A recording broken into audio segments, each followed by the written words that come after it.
future ready, that is, startup ready, to prepare them to thrive in a world which is volatile, uncertain, complex, and ambiguous. It is said, nothing changes if nothing changes. Well, if nothing changes, we stay the same. We don't grow, we don't evolve, we don't get better. We need innovative changes. We need new ideas. We need progress. The Innovation Day is about showcasing the progressive thoughts leading to the unique ideas generated by our students, showcasing the benefits of the innovation curriculum that the students of IISH are privy to.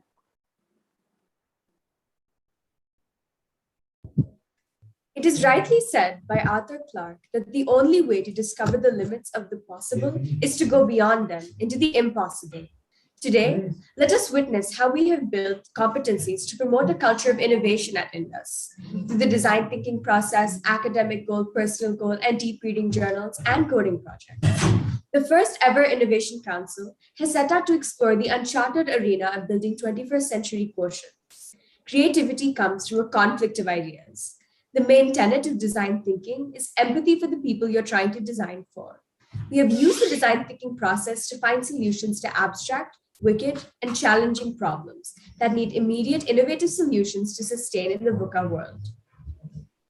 Today, we are going to present the work done by our Innovation Council students on emotional quotient and spiritual quotient. I'd like to invite Innovation Council member Arya Chandwani of grade 11 to shed some light on these quotients and their importance.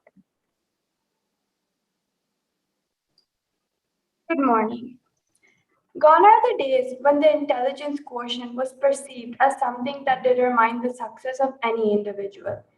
If our students need to be life ready when they leave Indus, it is pertinent that we develop emotional, spiritual, social, and innovative quotients in them.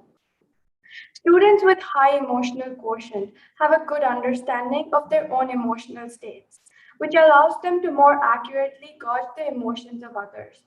It helps them to become self-regulated learners who set learning goals, ask good questions, self-interrogate as they learn, generate motivation and perseverance, try out different learning processes, self-monitor their learning, reflect on achievement, and make changes to their learning processes where necessary.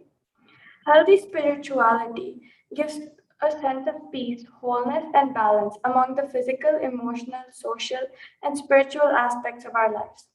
It also makes us more self-aware of our... Arya, sorry to interrupt you, dear. Arya, we cannot see anything, dear. We just see a blank screen. Okay, I'll reshare one second. Can you please repeat it again?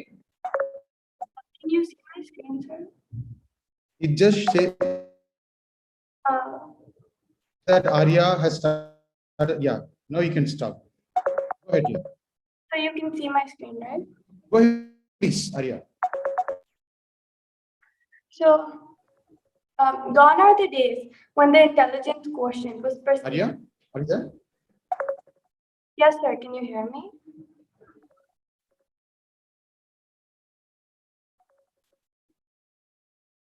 Can you hear me, sir?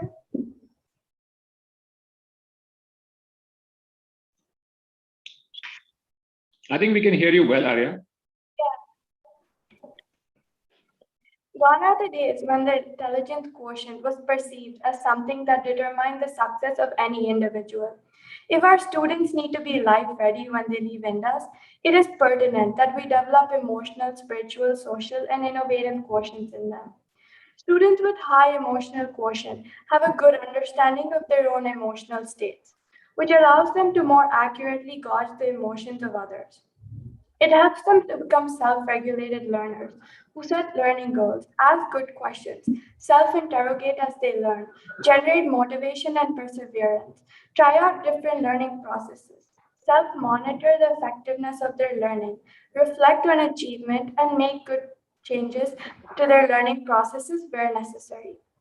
Healthy spirituality gives a sense of peace, wholeness, and balance among the physical, emotional, social, and spiritual aspects. It also makes us more self-aware of our belief systems and values, which aids us in identifying our higher purpose in life. The processes for social and innovative quotients are ongoing, and they will be presented in the future. Thank you. You, Arya.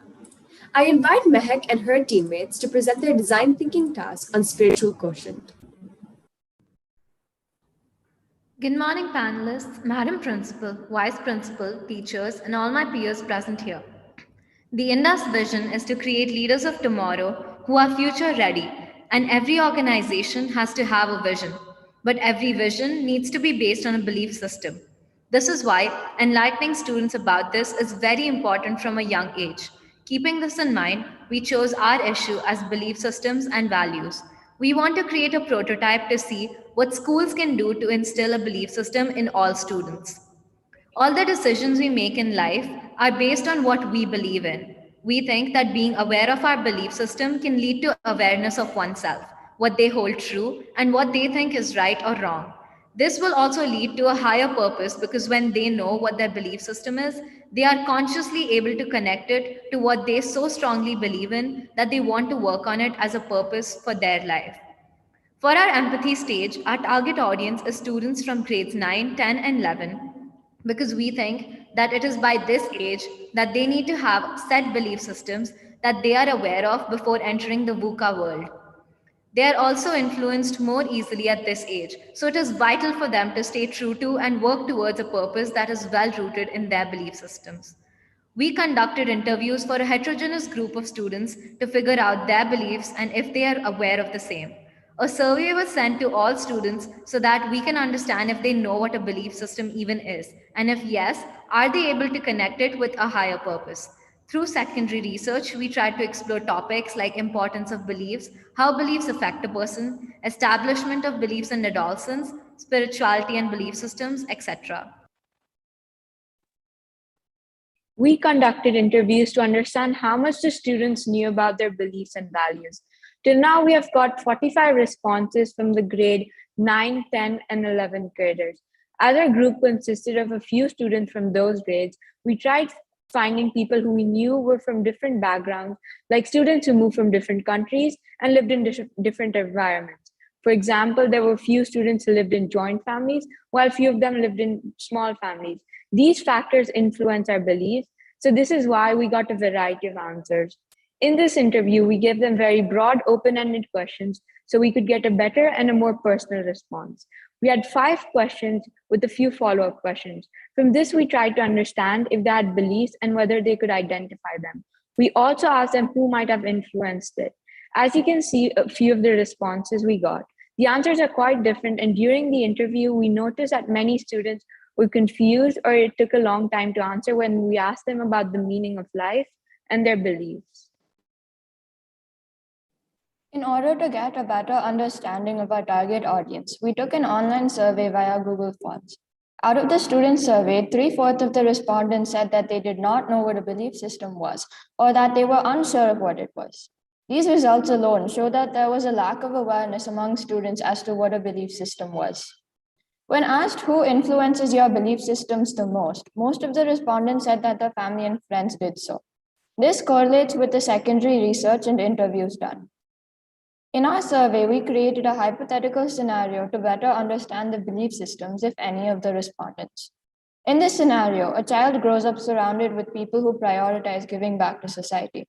In our survey, we asked the respondents what they thought about the belief system of this child. Surprisingly, the answers of the respondents were very similar to each other. Most said that the belief system of the child was helping others or giving back to society. Despite 75% of the respondents saying that they did not know what a belief system was, or they were unsure of having a belief system, 85% of the respondents were able to identify the belief system in this scenario. This data shows that the target audience is able to identify a belief system but aren't aware that they can do so. Lastly, we did secondary research in order to build on the existing primary data that we collected through our interviews and surveys.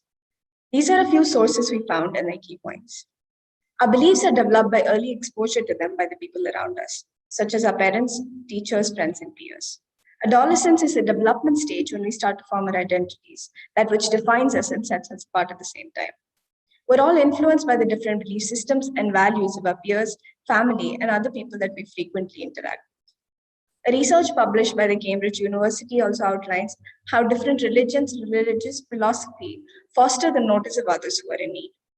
Many religions also talk about how to morally and effectively address issues of not only charity, but taking care of the environment.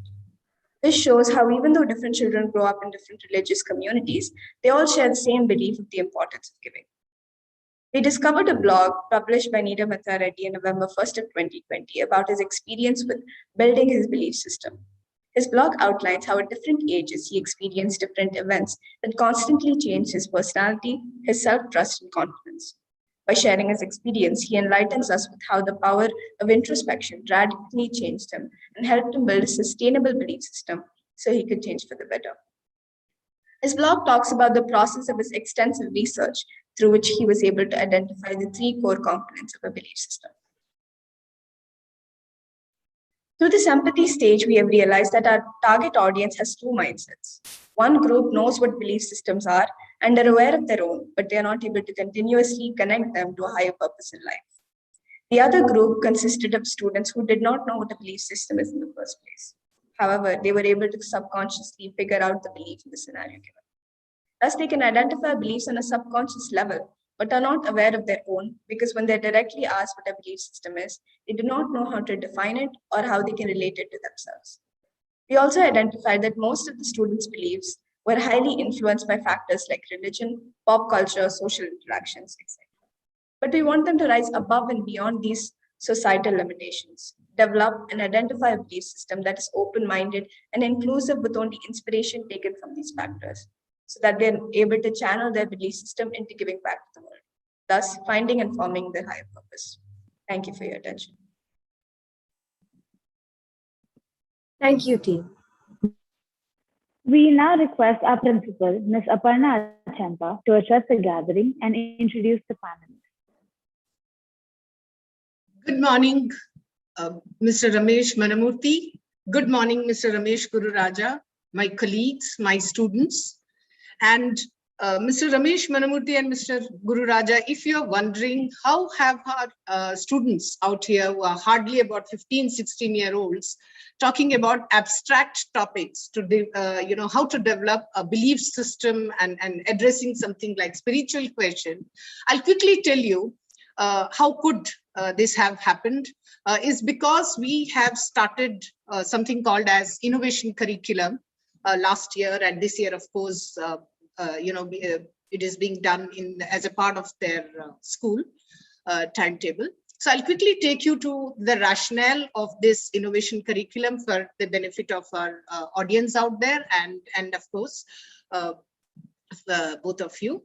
And to begin, the Indus International School is an IB World School with only IB curriculum in all its 3 programs. Many educators will agree that IB doesn't have a curriculum, but IB runs on its philosophy. At Indus, we delivered this philosophy with all sincerity, and as such, the Indus mission put forward by Lieutenant General Arjun Ray matches with this to create the leaders of tomorrow. But the leaders of the post-pandemic world are driven by innovation. The last few IPOs are a witness to it. We therefore started this innovation curriculum to develop an innovative mindset through a curriculum called as Innovation Curriculum, completely designed in-house by General Ray and the group of teachers. The mindset is not our goal, but it is the journey during which we aim and aspire to develop those competencies which will help in developing the innovative mindset and an innovation culture at Indus. And what best way to do this than by using the design thinking process, a sample of which you saw it little earlier. And we have used this design thinking process as popularized by the Kelly brothers of the Stanford University. This, of course, as you both might be knowing and the audience out there, is an iterative process to find real-time problems and by empathizing with the customers and solve them using a prototype. The terms used by Toyota then are used by our 4 years old with as much ease.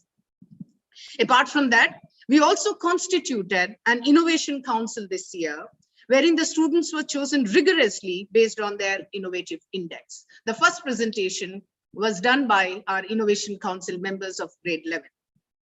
They have taken up this design thinking process to arrive at solutions for a very abstract topic, like how to develop spiritual, social, emotional, and not IQ, but innovative quotient in their peers, which was earlier discussed. We believe that deep reading helps the students to go through life experiences of successful people and derive concepts from those books like grit, atomic habits, and incorporate their learning in their lives. Innovation curriculum also focuses on helping the students find their purpose in life. We have adapted the Israel philosophy or the Hebrew philosophy of Tikkun Ulam, which is heal the world. Students introspect deeply to find out what causes dissonance in their lives and find ways to fulfill it. The whole curriculum is driven by highly involved individuals called as teacher advisors. The students today will be presenting in the entire innovation day their learning of the past 3 months, which is probably a midway audit. And before we go on with the rest of the proceedings, which I think the children are very eagerly waiting to present to both of you, let me introduce the esteemed panelists who have come today on a working day from their busy schedule to give their comments and feedbacks to our young eagles today. Mr. Ramesh Manamurthy is, of course, our chairman of the Parent Advisory Council, and at Indus, we believe that partnership with parents is extremely important to derive those innovative leaders out of our students. Mr. Ramesh Manamurthy is a senior C-suite executive that led enterprise transformations and managed technology teams across diverse industries over the last 30 years. Currently, he is the head of strategy and technology India and global head of infra and operations for Cognizant. His experience as a group global CIO is across NTUC Enterprises, Singapore, International SOS, and WebNet Systems. In addition to his C-suite experience, he has been a principal partner with Capgemini and had leadership roles in Oracle in the areas of cloud services, professional services, and product development. Mr. Manamurthy's rich experience and his insights into the technology world is surely going to guide our students today, and we look forward for your feedback and comments. Mr. Ramesh Guru Raja, our other panelist, is a product and engineering leader with 20 years of experience in technology companies in the US, India, and Southeast Asia. He drives product vision, strategy, and development, fosters best-in-class practices in growing and large-scale organizations, and advocate for customer-centric innovations. He has developed expertise on topics such as mobile experiences, personalization, relevance, enterprise software development, while catering to scale, performance, and simplicity. He enjoys solving complicated problems, brainstorming sessions, and teamwork. As Vice President of Product at Tokopedia, a leading Indonesian online commerce company, Mr. Guru Raja manages product managers, designers, and researchers that partner with engineering. Mr. Guru Raja believes that innovation and simplification fosters a culture of customer obsession that maximizes champions simplicity, minimize friction, and strives to delight while balancing data and intuition in design making. Welcome, Mr. Manamurthy and Mr. Guru Raja. And looking at definitely your achievements, I'm sure the students are looking forward for your comments. Thank you, sir, for being our our panelist for today's proceedings of the Innovation Day. Let's go ahead, Mohini. Thank you so much, ma'am, for your valuable insights. We now have our next group, Sheen and her teammates, to present their design thinking task on emotional quotient.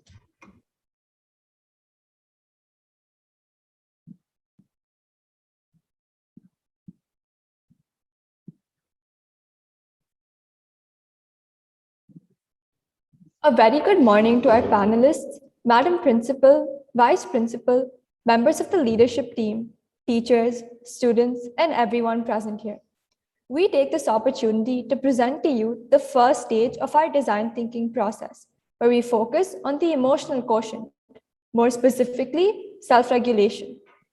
Every design thinking process begins with identifying an issue. And after innumerable discussions in virtual seminars during the pandemic, it was brought to the forefront that a high emotional quotient is one of the most crucial competencies for a successful student in the 21st century.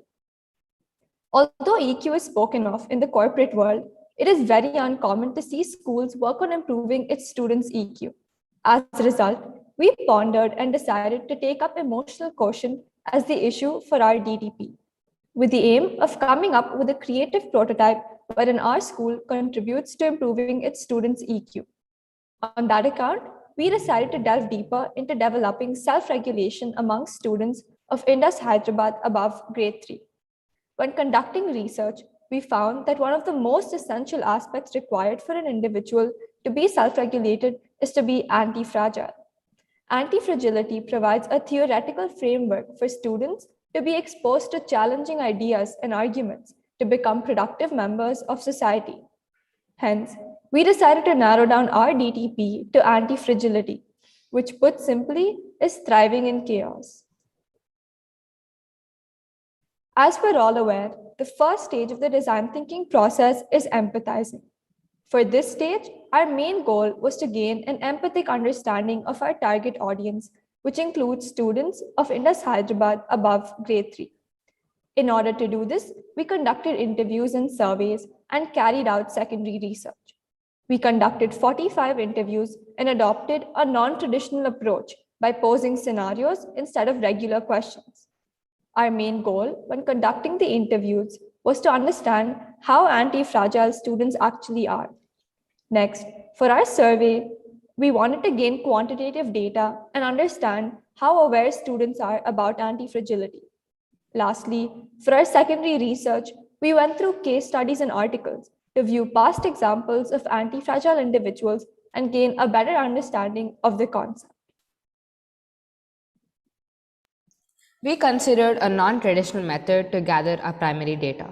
Before revealing our topic to our audience, we wanted to understand whether they were anti-fragile or not. Consequently, we conducted interviews and gave scenarios to 45 different students across our target grades in order to analyze the responses to understand the same. A simple example of one of our scenarios for grade 11 includes, you work in a company where you make films. We came up with 3 film ideas, but all of them got rejected. A, would you continue working in the same company by coming up with more ideas? B, would you leave filmmaking and choose a different career? Or C, would you leave the company and start creating your own films? Here are the insights we gathered from the results of the scenario. Most people were ready to stay in the company and create more films, which shows that they would like to reflect and improve. Some people were ready to leave the company and start making their own films, showing that they are risk takers. However, no one was ready to leave filmmaking as a career. From this, we gathered that the students displayed qualities like risk-taking and confidence, but not anti-fragility as such. In addition to understanding whether the students demonstrated anti-fragility or not, we also wanted to understand what the students' perception of anti-fragility was. Hence, we conducted a survey and asked them questions such as, do you know what anti-fragility is? And do you think there's a difference between anti-fragility and resilience? Our results showed that only 27% of the students claimed to know what anti-fragility is, and only 34% seemed to think that there was a difference between anti-fragility and resilience. This showed us that most students barely had a basic understanding of anti-fragility, making it difficult to utilize and understand its importance.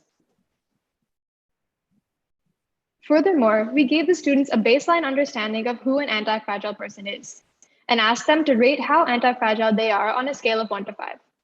A majority of the students rated themselves a 3, showing that they themselves do not believe that they are anti-fragile.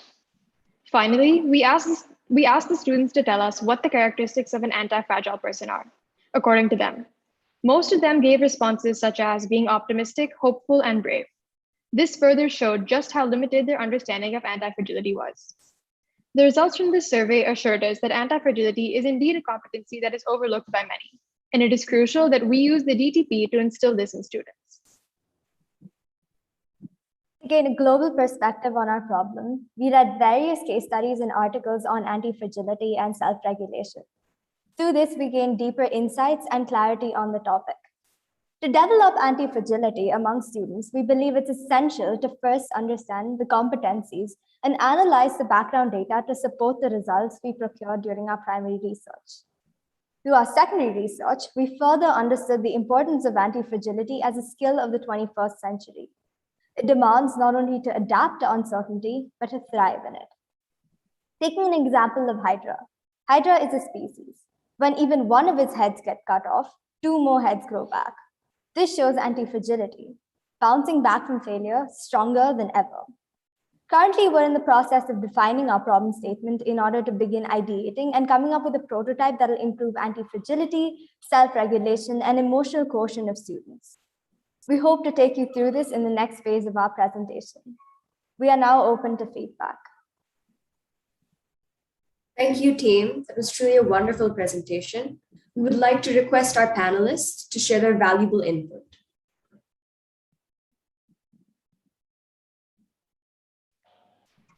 Mr. Ramesh Manamurthy, would you want to go ahead? Sure. First of all, I'm extremely impressed with how students of this age are able to talk about such complex topics, which I think even adults struggle with. I'm sure if I asked 10 people or 10 of my colleagues what anti-fragility is, I'm not sure how many people will be able to actually answer. Right? So I think it's impressive that such concepts are being talked about, discussed in students of this age. One thing that is certain, though, is a lot of you, as you graduate and move into the real world, will definitely be moving into a lot of change. And the intelligence is defined by how quickly you can adapt to change. This is not my quote, this is Stephen Hawking's quote. So I think it's really important for you to adapt quickly and move in. I'm really impressed also the fact that we have people who, in that filmmaking example, the students themselves demonstrated that people are not going to give up easily, and that even if the films don't succeed, they actually will continue in that space. I think that's really a very strong quality of resilience that's really necessary in this volatile world of tomorrow. So thank you so much. It's very, very insightful. I'm looking forward to continuing to listen to more presentation. Thank you. Thank you, Mr. Manamarthy. Mr. Ramesh, would you like to guide the students as to the process and the importance of probably the anti-fragility for which they are planning to find a prototype? Sure. So I kind of agree with the other panelists. Couple of things. One, the moment they talked about anti-fragility, I had to go Google and check what anti-fragility really meant. It's very impressive that you guys talk about, by the way, as I walked into this kind of a panel, right, I was hoping to see, all kind of cool designs and cool products and gadgets. But then I got to learn that innovation can also happen on soft skills, right? Which is what the belief system and this team is talking about, which is pretty good. I'll not repeat all the things Mr. Manamurthy talked about, but I think these are very complex topics, right? So just one feedback to you guys is when you go and ask a question about, hey, what is anti-fragility? You may not get a very easy response, right? So as you think about these topics, you also need to think about how you can simplify the questions. So you can get you can solicit a good response from the audience, right? So think about how you can simplify the concept and present it to the audience and get the response that you care about, right? If you come and ask me a question, what is anti-fragility? What do you mean? I really don't know, right? So maybe as you go through the entire process, I think the feedback for both the teams is simplify your questioning style so that you can get good responses and your research is actually well founded. Otherwise, if you ask hard questions and complicated questions, you will get responses that are not in line with where you want to go. So simplify your prospects. And also, I think I'm just sharing my experience, right? I think you are touching upon two topics, which is emotional maturity, and you're talking about belief systems. These are very, very hard topics. If you are interested, I would suggest that you read a book that I recently read. It's called Sapiens, A Brief History of Mankind. Yeah. It'll kind of help you understand how humans have evolved over centuries, right? And how they've gotten to where we are, right? So it'll be good for you guys to read. I hope we can get few in the library for you guys to read through. It'll be a good topic to discuss at some point. Yeah. But thanks for doing this. This is very interesting. Looking forward to the next few sessions. Thank you, Mr. Ramesh. Sir, just to let you know that there are certain recommended books that we give them, age specific. Out of that, the Yuval Harari's Homo Deus and Sapiens is few of them. So many of these children have already read it. Oh, perfect. And the word anti-fragility they have picked up from Nassim Taleb's book, like Black Swan Anti-Fragility, and that's also on their reading list. Perfect. Yeah. Simplify the language, because a common man Absolutely. will not understand what these topics are. And if you want to have a good conversation and get good responses for your research, you just simplify the questions in a way that people can relate to those questions, and you get meaningful responses, and that will be very helpful for you in the future. Absolutely.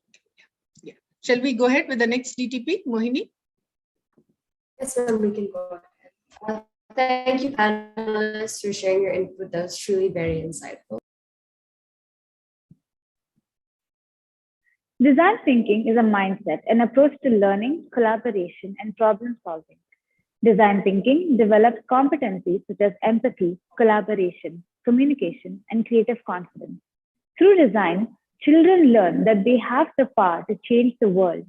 Teachers and students engage in hands-on design challenges that focus on developing empathy, promoting a bias towards action, encouraging ideation, developing metacognitive awareness, and fostering active problem solving.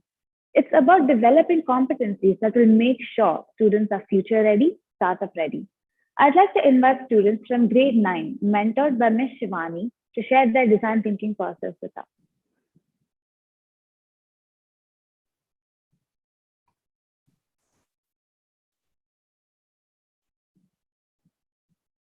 Is my screen visible? Yes, Anaga. Okay. Good morning, Ms. Aparna, Mr. Rizwan, and all the members present here today. My name is Anagha. And my name is Rishan. We are here representing a group to speak about our design thinking project, which is centered around anxiety in teenagers during the pandemic. Our journey map. First, we ideated about climate change, self-directed learning, blended learning, and a whole lot of other topics.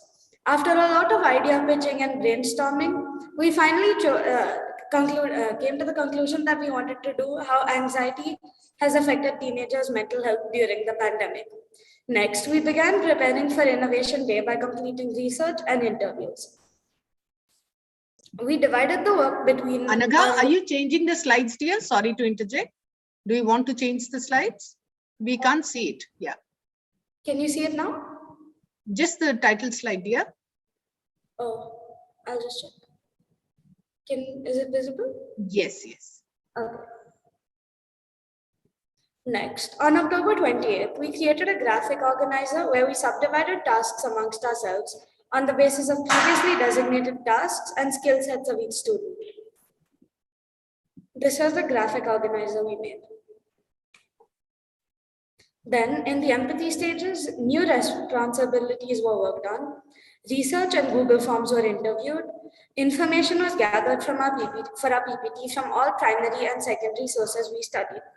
Ms. Shweta guided us with pointers on the design thinking process. We interviewed our stakeholders and then worked on the PPT. This was the empathy map that we made in the beginning stages. A more formal empathy map will be shown to you later.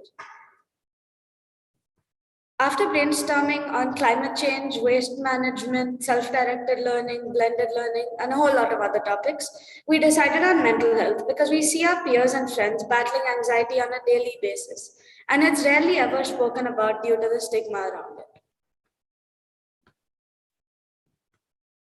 For our research, we used primary and secondary sources, and the primary sources were conducted by us through the use of surveys and interviews. And in the surveys, we did a general survey to identify basic knowledge teenagers had on the issue. And we realized that 44% of teenagers did not experience trouble with families, and that's a really low percentage compared to the other responses.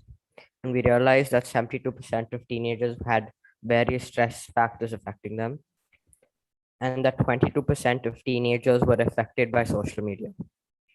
And we realized that like a high percentage of students were prone to anxiety attacks, and that should not be happening as we are still developing. So the three main things we learned from the survey is that stress is caused especially from family or school. Many people are disturbed by social media, and in the end, mental health issue hasn't been affecting anyone recently. And during our brainstorming sessions, we realized that video games affected mental health phenomenally. So we created a survey to further investigate. And we asked them why they play video games, and these were the three most common answers, which was it helped them escape from reality. It was a fun experience. It allowed them to connect with friends and family. And then we questioned what type of games they played to get further insight, and we realized they played story mode, multiplayer, and sandbox games. Then we asked them how long they played for, and the average answer was between 15 to 16 hours, but we had extreme cases where they played for 20 plus hours a week. Now we asked them how they played to realize what their social life was like, and we realized that many of them played by themselves or either with a large group of people. And we asked them how it was affecting them, and we realized that loneliness was the biggest factor affecting them as players. So the summary of the survey results so far is that they mainly play for three reasons. It's fun, escape from reality, allows them to connect. And we realized that most of them play by themselves as that's what most popular games are these days. As another part of our primary research, we conducted interviews for 3 of our stakeholders: teachers, teenagers, and counselors.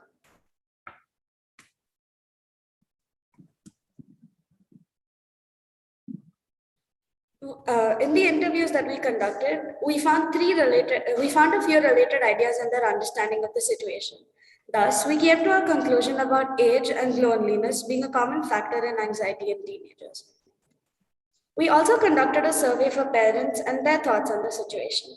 We were surprised by their diverse reactions. The parents were interviewed as stakeholders, and a staggering 55% said that their children had been victims of cyberbullying. This surfaced as another cause for anxiety.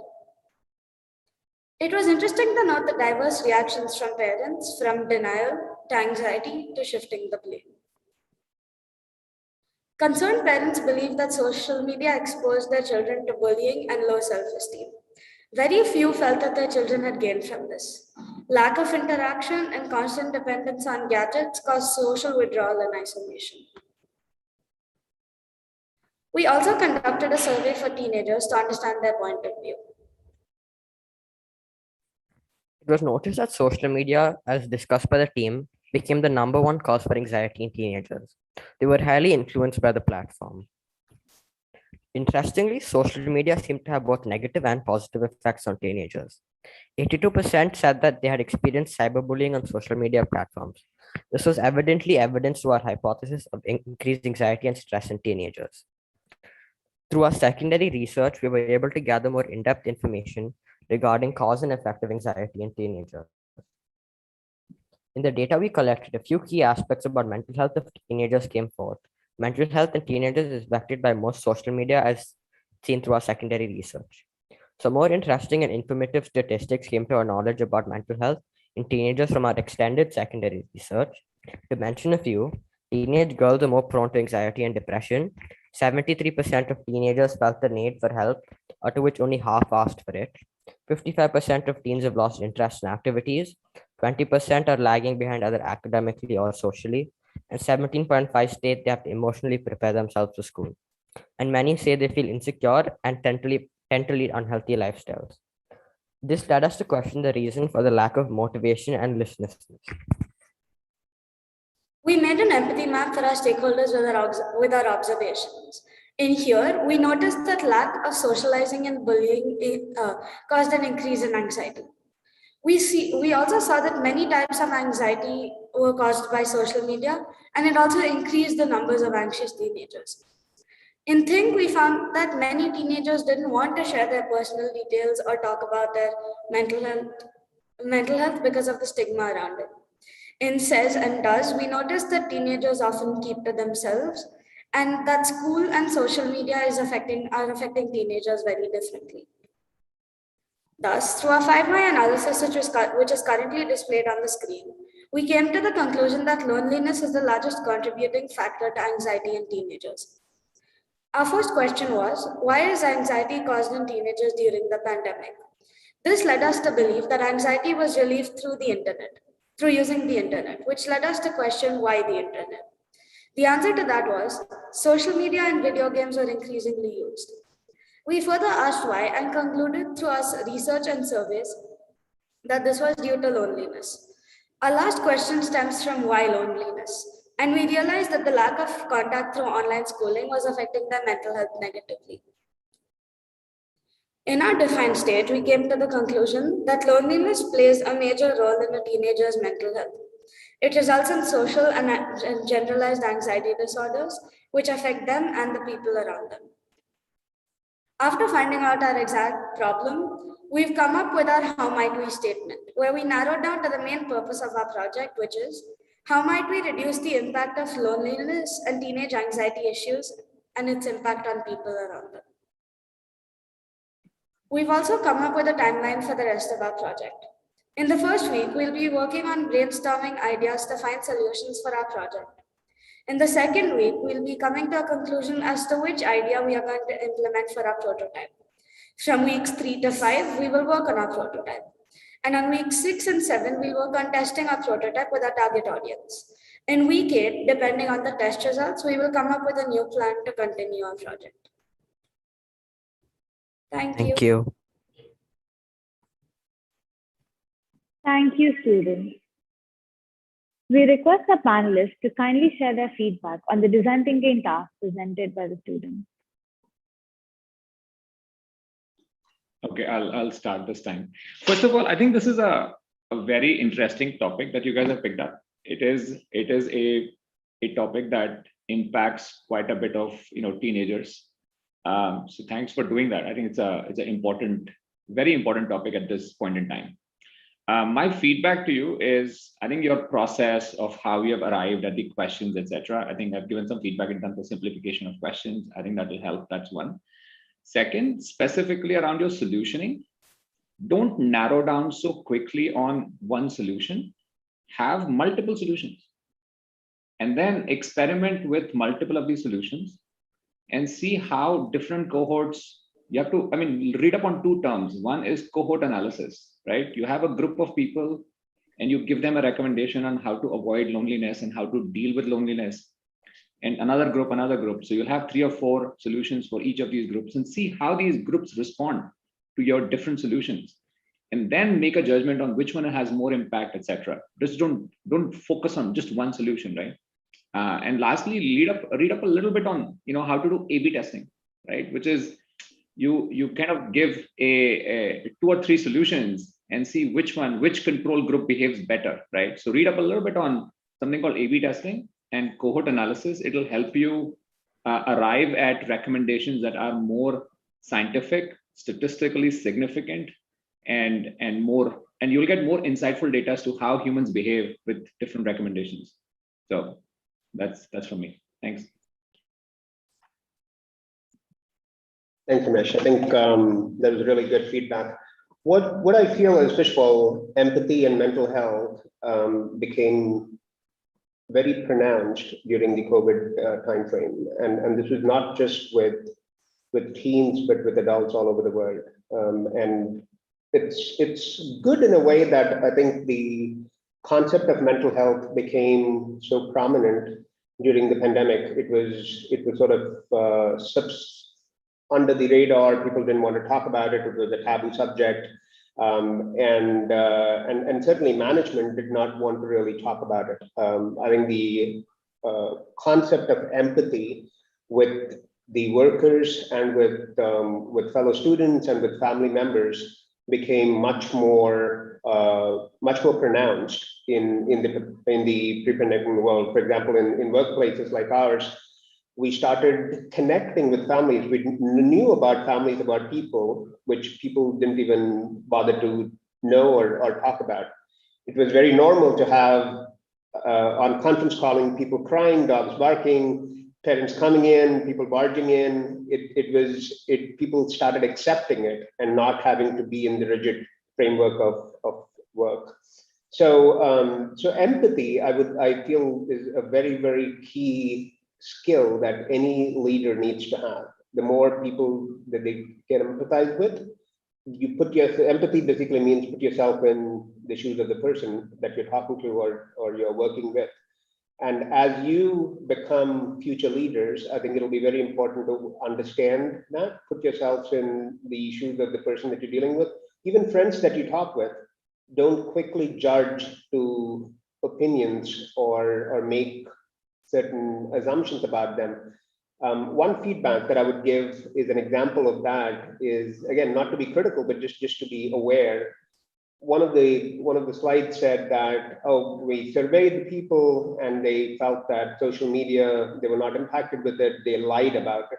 I don't think it's that they necessarily lied about it. They probably were not even aware that social media had such an impact upon them. Most teenagers don't, and most adults don't, the amount of time that we're spending on social media these days. So I don't think we should use harsh words like lied. I think it's just people are not aware of certain things, but it's excellent research, excellent work by the process, the design thinking process that you guys used is exactly the right approach. To Ramesh's point, just to reiterate, don't jump to conclusions and do more. I think the more you can really develop this process, it will help you solve not only work-related problems, but even personal problems. The more you question, the more you understand and try to probe more. So that's all. Thank you. Thank you. Thank you, panelists, for your valuable feedback. Books are gateways to new perspectives. The more you read and think about a certain concept or idea, the more open-minded you become. Regardless of whether you agree with the book or not, it never fails to make you contemplate what you have read. I'd like to invite Ayan Tharod of grade 7, who has enrolled in Startup U this year, to share his deep reading experience with us.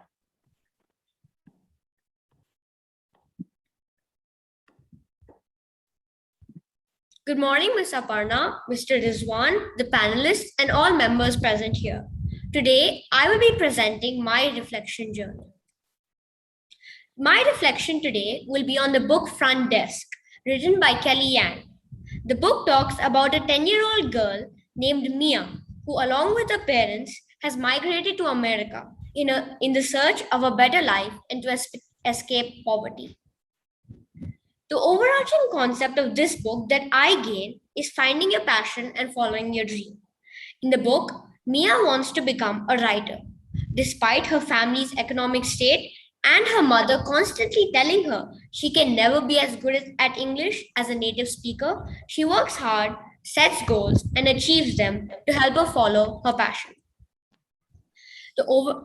My major reflection from reading the book is how you must follow your passion, work hard to achieve it, make it a priority, and not let others demotivate you. In the book, Mia wants to participate in a writing competition. She faces various challenges on the way. Firstly, she has to gain $100 to participate. She does this by working at the motel her parents work at to gain the money. She then writes a piece and sends it in. Though she does not win the competition, this showed me how Mia had followed her passion. She set the goal of participating in the competition and she followed through with the plan to do so. But just having the knowledge through this book is obviously not enough. I realized I also needed to follow the book and its theme to act on my life and to find my passion. As I have not yet found my passion, I split this whole task into two. Firstly, through introspection and reflection, I'll find my passion. After this, I can create a SmartC goal, a SWOT analysis, and a detailed plan of how to achieve this goal. The second part is where I will execute my plan, following the timeline. For me to have a more concrete plan that I can assess in small intervals of time to track my progress, I have created a timeline. Till 31st January, I will read 2 to 3 other books related to a topic of finding my passion.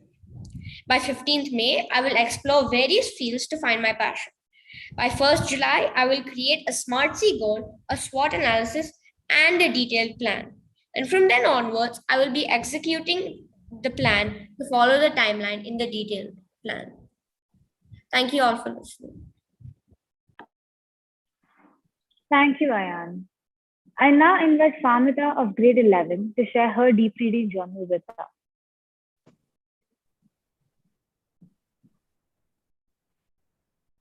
A very good morning to our esteemed panelists, respected Madam Principal, Vice Principal Sir, members of the leadership team, and my dear friends.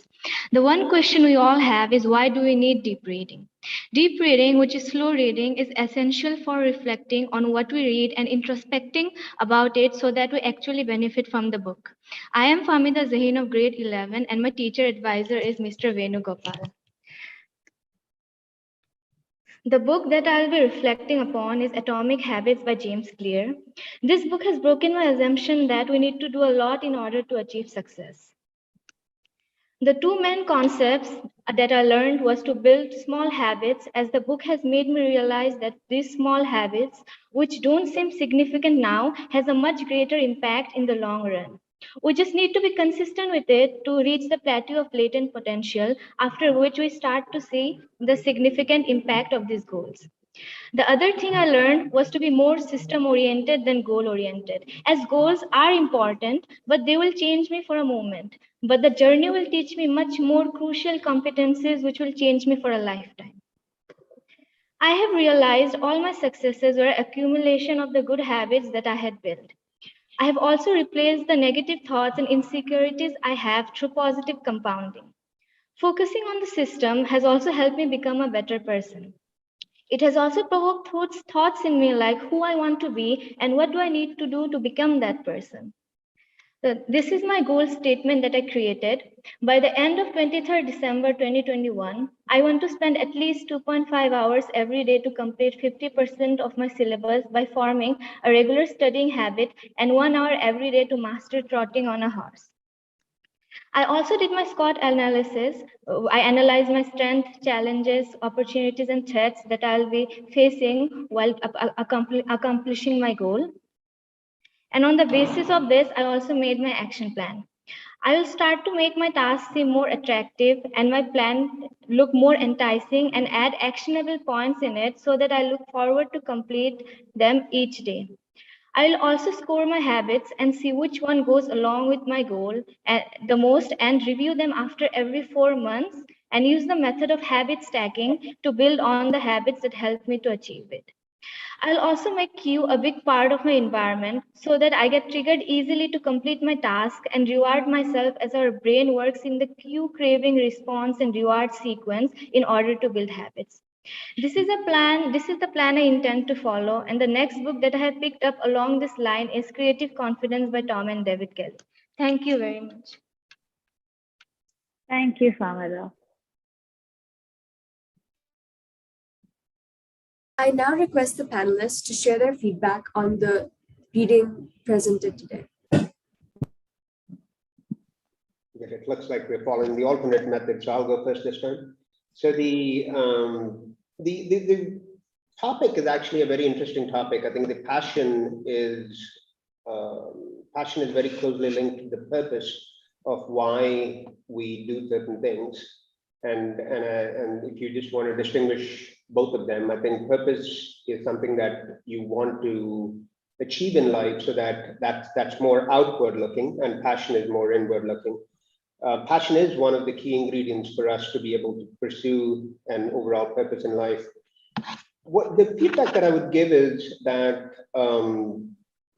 while it's important for you to have a timeline and have a goal towards achieving passion or recognizing your passion, sometimes I don't be in a hurry to really say, okay, this is my passion after 15 days of introspection, right? This takes a lot of time, that this will require revalidation constantly to say, this continues to be my passion, right? And the way I would say you would know it's your passion is if you feel very strongly emotionally about that topic. And that's when you'll know, okay, this is my passion. And you'll start seeing that in a number of different things, and you'll come up with ideas on how you can really contribute to that passion. If you're passionate about climate change, then constantly you'll be thinking about it day and night about how am I going to really solve for it. And you don't need to do something earth-shattering. You can take small steps and start realizing your passion. The second piece I would advise is, I think try to stay focused. One of the challenges that I find is people at this age, and actually even at adult age, a lot of them don't really know what their passion or purpose in life is, right? They're just constantly, it's like the feather in the wind. They keep moving around wherever the wind takes them, and then they just land. So try to stay focused and try to make sure that you're pursuing things that you're truly passionate about, not just for the resume or not just for getting into a good college and showing that you're doing a passion project, but feel strongly about it and start doing something small. And when you start doing something, then you start realizing that this is what you're truly passionate about. Or if you're not passionate about, then move on and pick your next passion. So that would be my advice. Thank you, Mr. Okay. So first of all, interesting topic. I wish I was as disciplined as you are, right? So look, I think you're talking about two separate topics, right? I think Siman Moti also talked about it, right? Which is, there's a topic about passion and there's a topic about goals, right? I think at this age you're in, I think your passions will change over a period of time, right? And it's okay. I think that's what you got to, pursue. Your passions will change, your interests will change, and you'll pursue differently. But I think I like the fact that you have a goal setting process and you know how to pursue the passion, right? So I think that part is really good. But the question that I have for you is, in your process, one thing that is missing, and maybe you should focus on, is sometimes there will be circumstances where you're not able to meet those goals. What's your fallback? How do you define a fallback mechanism so that you continue to progress? Because there'll be setbacks. You could fall sick, you could have different passion that you want to pursue. Just have a plan also for, in the event things don't go right for you, or you are able to achieve faster, or you're slowing down the pace. How are you going to course correct yourself? So have a process also outlined for course correction during the journey towards your passion. So keep that in mind as well. Thank you, Mr. Guru Raja. I know that you have your hard stop at 11, but the next that we are going to present are coding projects. So I'll stick around for one more. I have a hard stop. Really, I have a hard stop at 11:15, but I'll stick around for one coding project. Oh, great. Go ahead, Moini. Sure, Masha. If there is one skill everyone on the planet needs, it is the ability to think with critical objectivity. The purpose of the coding projects resonates with the same idea. It is to develop competencies such as analytical thinking and problem-solving skills that are crucial for the 21st century. Coding is the future of collaboration. I now invite Manasvi and her teammates to present their coding project on temperature monitoring.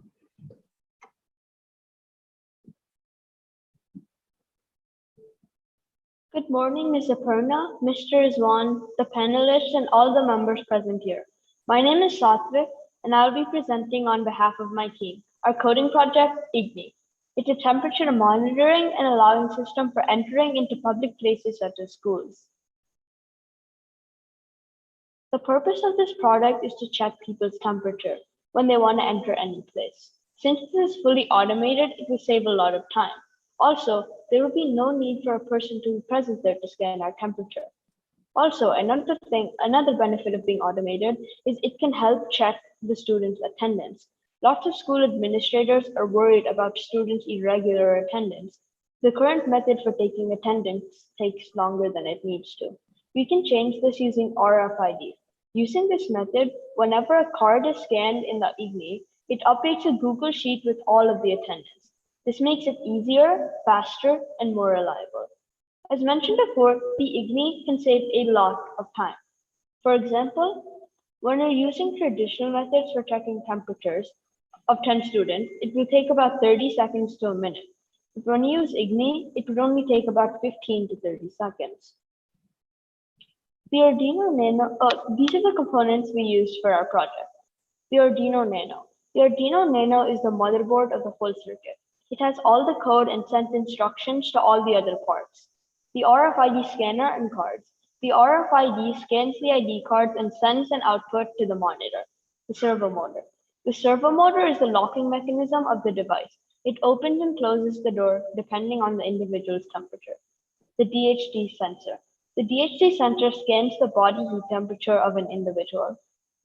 The jumper wires. The jumper wires connect all of the components and send input and output, and its inputs and outputs. Here's a circuit diagram of our product. As you can see, here's the Arduino Nano, the RFID scanner, the servo motor, the DHT sensor, and the jumper wires. This is a flowchart of how our product works. First, we scan our card on the card scanner. Then, we place the back of our hand near the sensor. If the temperature is between 90 degrees to 100 degrees Fahrenheit, then it will allow you to enter. If your temperature is below or higher than 90 to 100 degrees Fahrenheit, it will not allow you in. Here's a demo video of our prototype. As you can see, if your temperature is between 90 degrees to 100 degrees Fahrenheit, it will allow you in.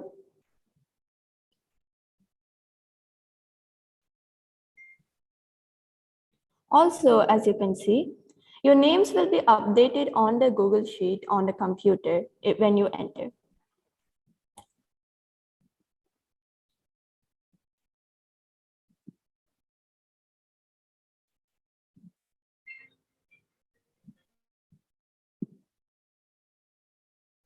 As you can see, if your temperature is higher than 100 degrees Fahrenheit, it will not allow you to enter, and your name will not be updated on the Google Sheet.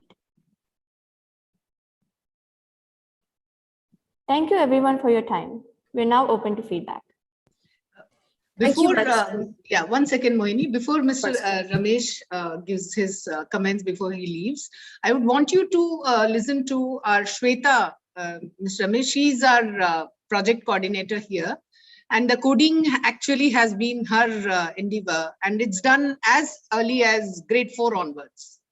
So Shweta is also our MYP coordinator. Shweta, can you add a few lines about this whole coding experience and how it has been?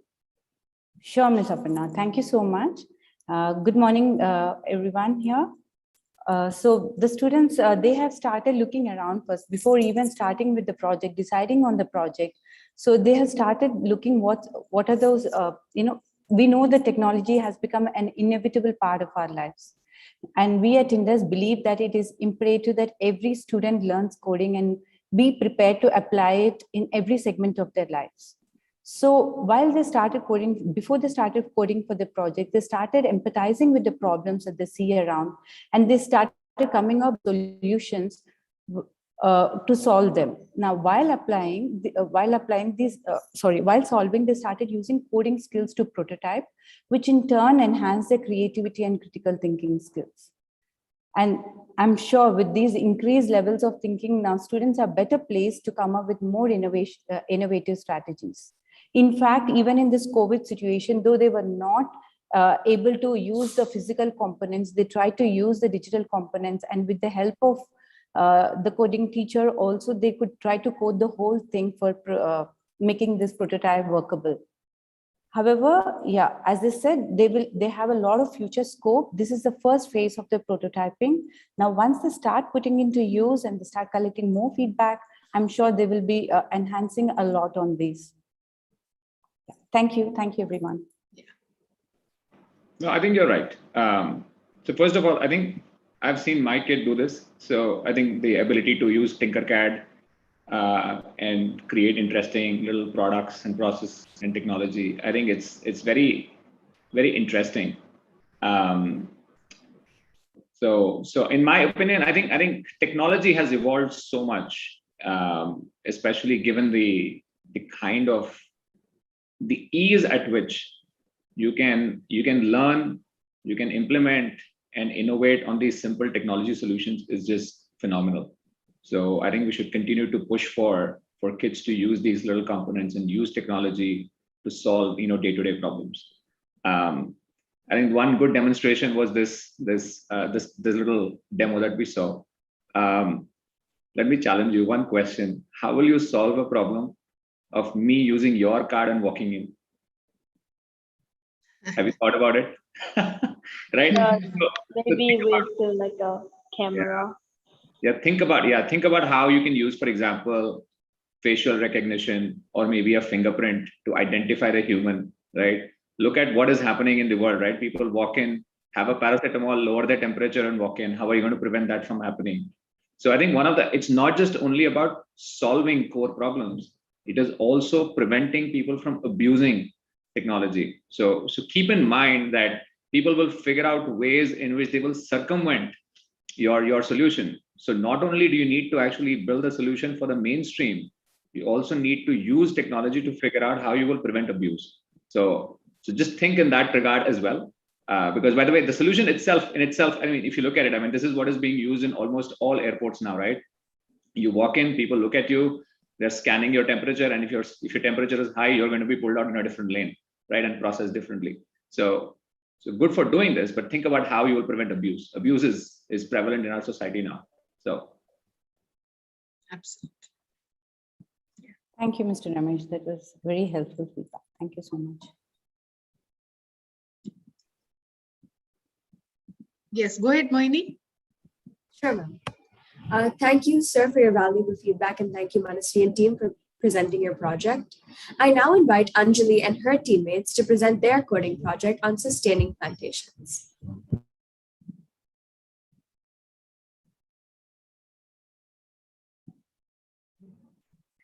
Good morning, Mr. Parna, Mr. Rizwan, the panelists, and all the members present here. My name is Anjali, and I am part of grade 8. I will be presenting our coding project Air to Water, which I am presenting on behalf of my team. Now, my friend Bharat will be speaking about the relevance of our device. Importance of air to water. Firstly, climatic conditions. Our device is very useful in areas facing drought or water shortage and can very easily collect water from the atmosphere. Through various different sources, we have collected data saying that by 2032, nearly half the population will be facing water shortage, and this product will be very helpful in the coming years. Secondly, it is very eco-friendly as it uses solar power and is very sustainable. We have also collected data saying that the atmosphere is containing a large amount of water in the form of mush. Within those amounts, almost 30% of water is being wasted. This amount of water can be used if you are able to extract the water that is present in the air in the form of moisture. Our product helps us to conserve resources regarding humidity levels and the use of water. The first image shows that the humidity levels in India are high and are continuing to rise. In the second image, you can clearly see that most of the viewable water is used for agricultural purposes. These are the applications of budget. As of now, we are using one Peltier, which will give us 100 milliliters of water in an hour. But in the future, we would like to increase the number of Peltiers used to decrease the time and the voltage used. So in summer, in countries like India, we get more humidity and the water vapor is increased as well. So using that, we convert it to water. With this system, we can store 2 liters of water every day. And a plant on an average takes 50 milliliters of water every day. So with the amount of water produced, we can plant around 20 plants. These are our project components that we will be using. Firstly, a Peltier. A Peltier, when switched on, the semiconductor will get activated and release cold water on one side and hot water on the other. An Arduino sensor, which is the brain of the device, a soil moisture sensor, which detects the amount of moisture present in the soil, an exhaust fan, a fan, and a water motor.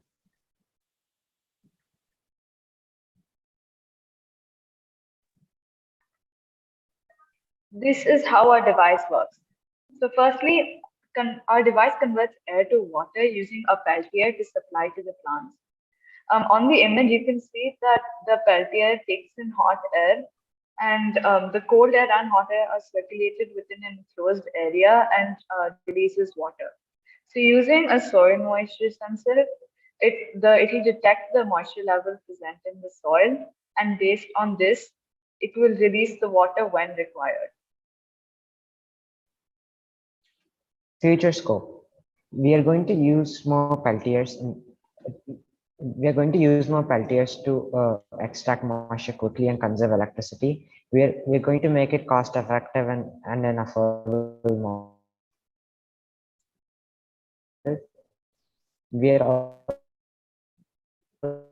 going to make fresh water beings as well in the future.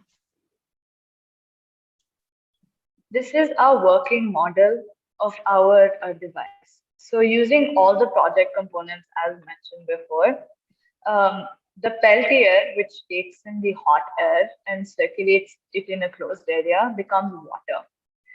Now, the Arduino Nano is the brain of the device and gives the command to give the water when the soil moisture level is low. So here, as you can see, they're detecting the soil moisture level, and because it's low, water is being given to the soil. And as the soil moisture temperature decreases, the amount of water will decrease and it will stop. Thank you all for listening.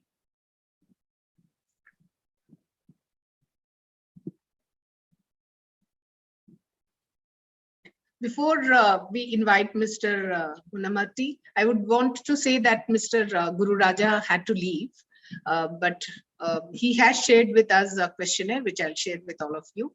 And I know that Mr. Unamati also is hard pressed of time. So, sir, we look forward for your comments. Sure. Thank you so much. I think, first of all, it's really interesting to see that coding is being taken a key part in the education. I think coding, not just primarily for as a source of income or source of revenue later on, but coding introduces a sense of discipline, and it also allows you to break a complex task into small tasks and trying to solve for it. So I think just the nature of you taking real life examples and trying to solve for that is impressive. From a water perspective, I think it's going to become, it's clearly a big crisis right now. More than 1 billion people in the world don't have access to water. So solving for a water crisis is pretty critical. What I would advise is just make sure that you're taking account of how much cost you're incorporating into building the solution, and then try to measure that and say, in order for it to make cost effective, would that be changing component or trying to build scale, or how are we going to really get that cost effectiveness? Because in order for us to get a small amount of water, if we have to spend a lot of money, that may not be the most prudent way to go about doing it. But the concept is good. I think the concept of trying to get water from air, because there's an abundance of moisture in the air, I think the concept is really good. And the same thing with the prior feedback about a real life example of how COVID sensors are here to stay, and then that will become an inevitable part of our life going forward. So coming up with creative solutions around how to get around it without making sure that people are fooling the system or getting around it, I think is pretty key. So great job, both of you, and continue to pursue this passion of coding and trying to convert complex tasks into small tasks and put a discipline around how to solve for these problems. Thank you. Thank you so much, sir. Your insights are truly appreciated. I now invite the students from grade 8, mentored by Ms. Trishila, to present their design thinking process with us today.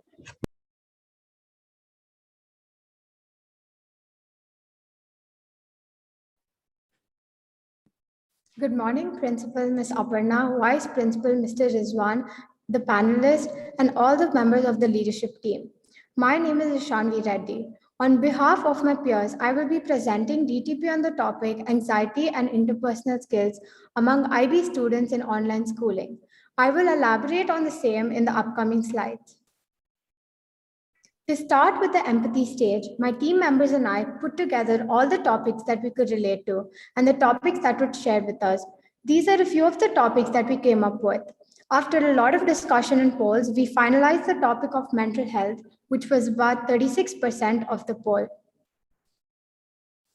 As MYP students, while discussing the topic of mental health, we personally felt that we could relate the most due to online schooling in the past years. My friends and I can relate to where we have stage fear and lack of communication compared to before. So after discussions with our peers and teachers, we realized we had more socializing issues during the pandemic. So we changed our opinion and reflected on the same. And that is when we came up with the topic socialization. We also had discussions on how our social well-being was affected during this pandemic and how it made an impact on our lives. So we decided to take polls on social media to find out if my friends felt the same about socializing during the pandemic. These are the results. As you can see, most of my friends felt that online schooling affected our socializing behavior. Taking the consideration of the polls, we decided to have more clarity and send feedback form to all the people that have helped us improve. During this process, we realized that it was not only about socializing skills, but also a whole lot of our interpersonal skills. We lacked communication skills, decision-making skills, problem-solving skills, self-management, and much more. So taking the above points into consideration, we prepared a few sets of questionnaires to students to have a clear idea of how they felt about online schooling and their socializing skills. With a response of over 90 students, they have agreed to the fact that they lack interpersonal skills in online learning. Personally speaking, I have had issues with communication after I came back to offline school, and my peers felt the same. When we researched on the topic anxiety and fear during this pandemic, it was found that due to lack of interpersonal skills, we have developed a lot of stage fear and no proper communication. We also sent feedback form to parents to have an idea of how they felt about their children's socializing skills. We interviewed teachers to check if the interpersonal skills of the students are lagging after they got back to offline schooling. These are few of the recordings we have from the teachers. Hello, I'm Anya. What's your name, ma'am? Hi, I'm Miss Sana. Okay, so the first question is, do you think interpersonal skills is related to stress? Yes. Do you think the student lacks the skill that is required for an online schooling? Some have lower levels of attention that may be required for online schooling. Some. Have the IPS, has the interpersonal skills reduced post-pandemic? Yes, definitely. Do you have any suggestions to improve the interpersonal skills in an online scenario? Students should make sure that they speak up more even though they're not sure of their answers.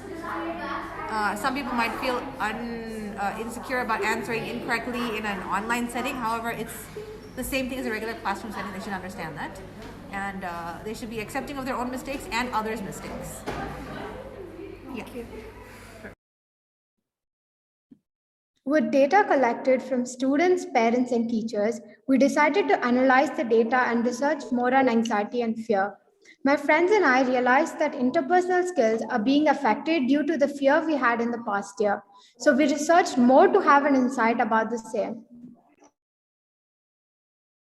According to the CS Mott Children's Hospital National Poll on Children's Health, the poll shows that 46% of parents say their teen had shown signs of new or worsening anxiety conditions since the beginning of the pandemic in March 2020. Before 2019, when we had offline learning, we met our friends and interacted with people. But during online schooling, we could not see our friends having their cameras switched on in regular classes. And I personally think it is because we spend more time on social media during the pandemic and we get influenced by models, creators, and other things that make us feel insecure and conscious about ourselves. This put down our confidence and made an impact on our interpersonal skills. In addition to the above, my teammates and I researched on how social media impacts our lives, especially during COVID times. According to the World Health Organization, anxiety conditions are on the rise. The students of my age who spend over 10 hours on social media per week are 56% more likely to report being unhappy than those who spend less time on social media. According to the National Center for Health Research, 13% of kids ages 12 to 17 report depression and 32% report anxiety. These age groups also report high usage of social media. To have more insights, my teammates and I worked on the 5 whys. We realized that in the year of 2020, when the pandemic started, we had shifted from offline schooling to online schooling, which was new to every one of us. Most of my peers would agree with how much fear and anxiety we had during such a phase. Later, to overcome the fear, we started spending more time on social media platforms where we got influenced and felt inferior. We also stopped socializing like before and lacked all the interpersonal skills that are required for our age. Our journey map. Though as a team, we started with mental health as our topic, due to the experience we had during the pandemic, we felt that anxiety and fear of online schooling had played a major role in our life, which impacted our interpersonal skills. So taking all the points into consideration, we came up with the topic for our DTP. After reflection and analyzing the data collected and researched on, we have come up with the topic social well-being with the phenomena as anxiety, sub-phenomena as interpersonal skills, and our customers as students. Though we started with the pandemic situation, we realized that online schooling will still be persistent in the upcoming years. So we decided to have a user perspective as in online schooling, we develop anxiety due to the lack of interpersonal skills and overusage of social media. We are yet to finalize and compile the user and human-centered perspective. This is the timeline we have made for ourselves to complete the project. Keeping in mind that this is a DTP, we are still reworking on our empathy and defining stage. Thank you.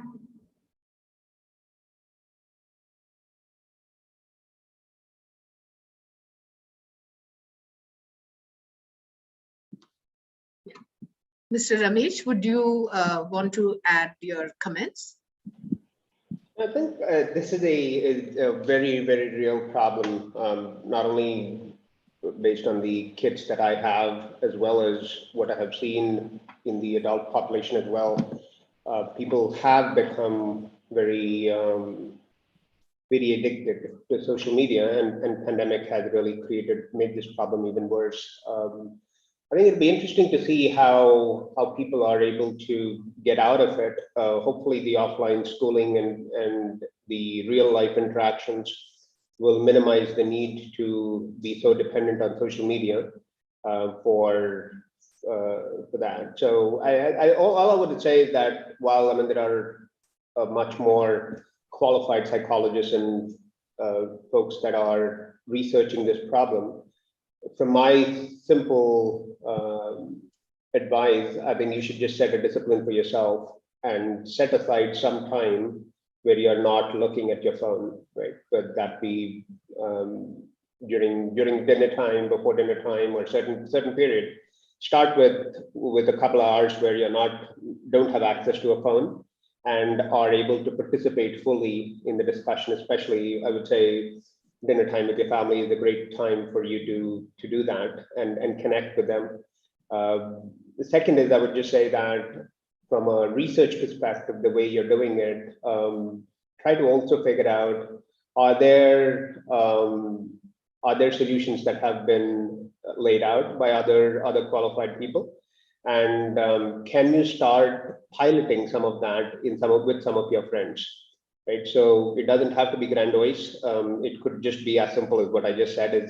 But start piloting and see whether you're getting the type of results and whether you do get that attention back and the focus back. So that would be my advice. Thank you so much, sir, for your valuable feedback. There is a crucial difference between being content and being happy. Being content has to do with having everything you need. whereas happiness is achieved when we use what we have to help those who are in need. It is the pursuit of life. Having a personal goal will help the students find their purpose in life. It gives them the means to achieve that true happiness. I'd like to invite Torita to share her take on alarm with us.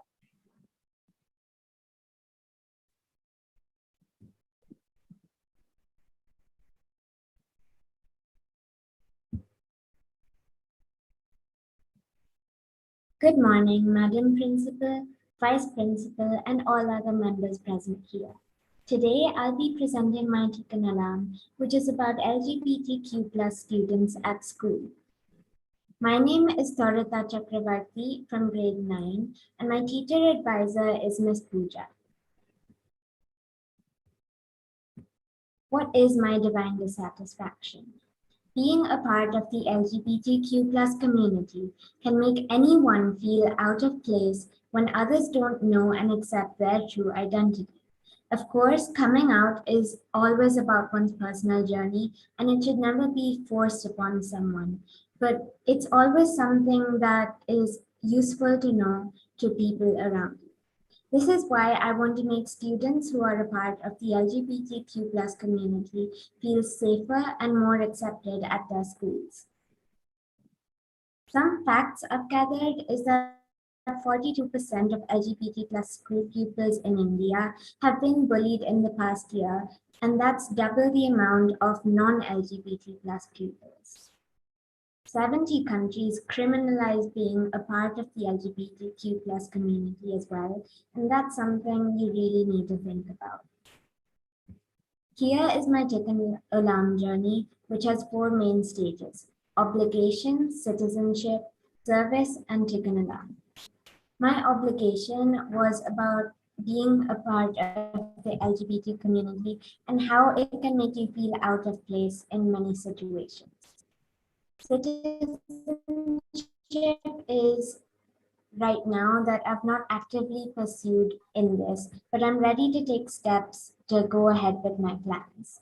My aim is to make students who are a part of the LGBTQ plus community feel safer and more accepted at their schools, as even if they don't feel that way at their homes, schools should be a place where they can openly express themselves without a fear of what others might think about them. My Tikkun Alarm is to make students feel safe and accepted at their schools, and to sensitize students about the LGBTQ plus community, which could not only help people feel more accepted, but it could also help people discover their true identity even better. My mission statement is to sensitize students about the LGBTQ plus community and support them whether they are a part of the community or not. These are my broad plans for November and December, and they will expand in the future.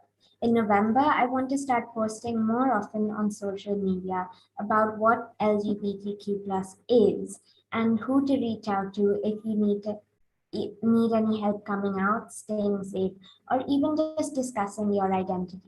I already do this, but I'd like to make it more prominent and create another profile instead of just posting on my personal account. In December, I'll continue doing this, but I'll also start to have sessions to spread awareness to students about the community at my school, as this would be a very good first step. I hope you enjoyed my presentation. Thank you. Thank you so much, Dorita, for sharing that with us. Thank you, Dorita. Mohini, for just a minute. We'd like to thank Mr. Munamati, Ramesh Munamati, who was with us until now, and for providing his valuable feedback. Since he had other commitments, he had to leave now. Mohini, we will continue with the set 2 presentations. Yeah, please go ahead. Okay, sir. All right. Now, I'd like to invite Sampit and team to share the assistant robot coding project with us.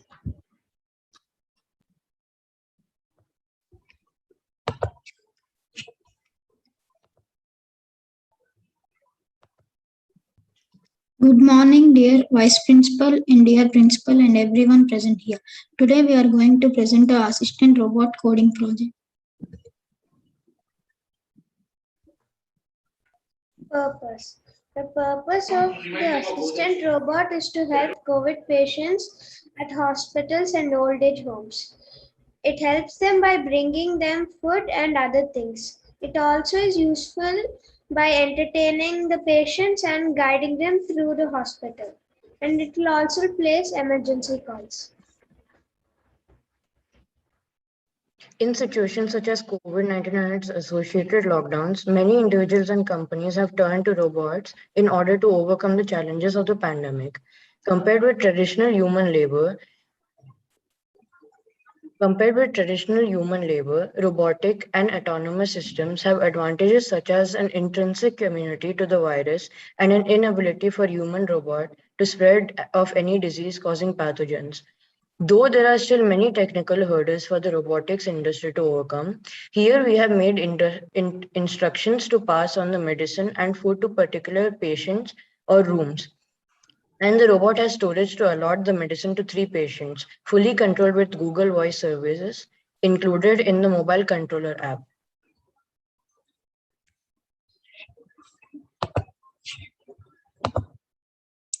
The functions of the components. Arduino Nano.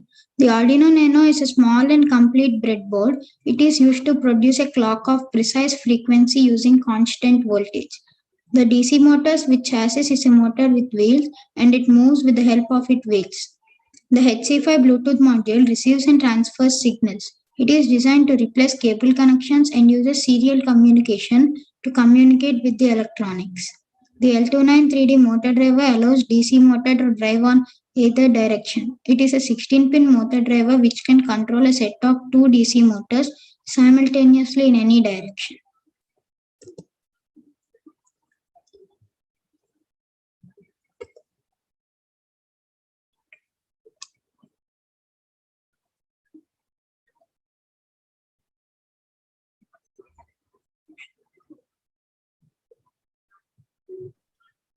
Parth, unmute Parth. So how does this robot work? In hospitals for patients, we give the command to the robot to go to a particular patient for to giving them the medicine. The robot will receive the command and go to a person, and the person will hand the robot the medicine. The robot then gives the medicine and it will come to the patient, and then it will come back to its initial position.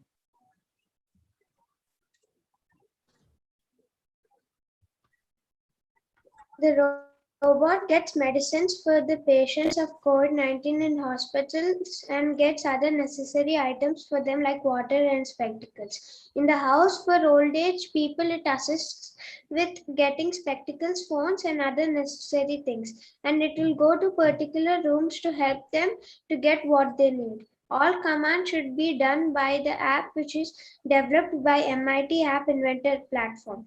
If the robot does not receive the commands for 6 to 7 hours, the robot will place an emergency call. It has storage place to carry things given by the doctor. The circuit diagram. The Arduino Nano is the motherboard, and the L29 3D motor driver is connected with the DC motors. The Bluetooth module helps receive the signals and sends signals. This is a prototype.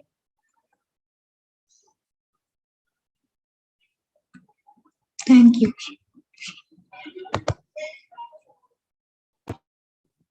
Thank you, team. That was truly a wonderful presentation. I now invite the students from grade 11, mentored by Mr. Tyrone, to present their design thinking process.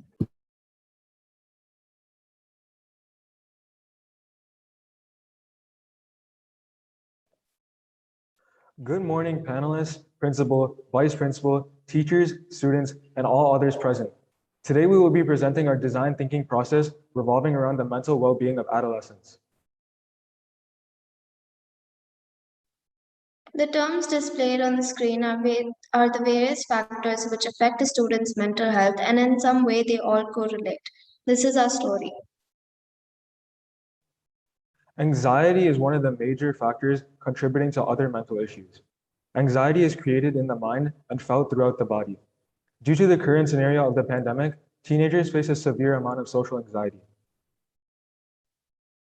Social awkwardness refers to constantly being in the fear of to fit in the public. Mood fluctuations can be a result of hormonal activity and environmental factors. In addition to that, our generation is faced with the distraction of social media and are often unmotivated. All of these issues displayed inspired us to use the design thinking process to address the problem of depleting mental well-being among teenagers.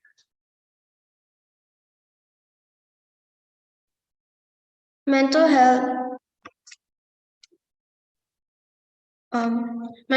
conditions account for 16% of the global burden of disease and injury in people aged 10 to 19. Half of all mental health conditions start by 14 years of age, but most cases are undetected and untreated. Globally, depression is one of the leading causes of illness and disability amongst adolescents. Suicide is the fourth leading cause of death in 15 to 19-year-olds. This is our empathizing stage. Our empathy strategy included identifying the affected, which required secondary research from websites and social media, which showed that the teens were most affected. Our second stage was surveying, which required primary research. We collected surveys from 50 plus IB students from grade 10 and above. Our final stage was condensing personas of our audience to further pinpoint their needs, which required data analysis in order to generalize the results. Based on our secondary research, we found that the pandemic impacted the overwhelming majority of teenagers' mental health. Various factors such as unprecedented school closures, loss of face-to-face support systems, enforced isolation, and family problems caused an increase in stress, anxiety, and fear. This ultimately resulted in loneliness, unhappiness, and in some cases, depression in teenagers.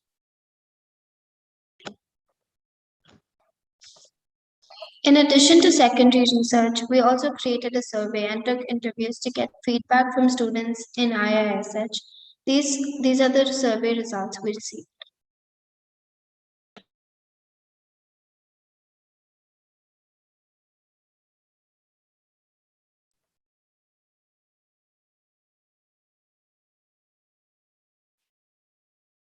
We surveyed 54 students from IISH aged between 14 to 17.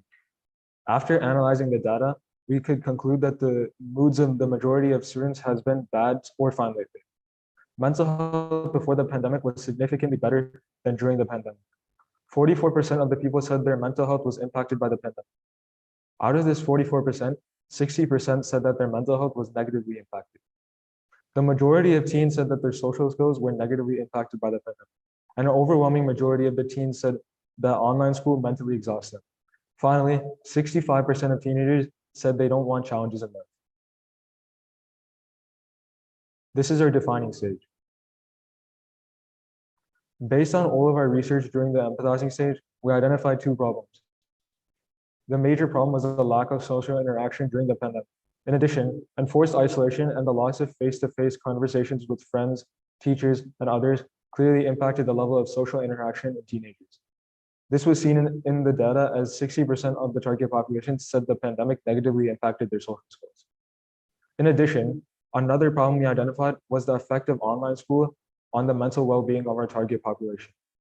70% of our target population said social media and digitized education mentally exhausted them.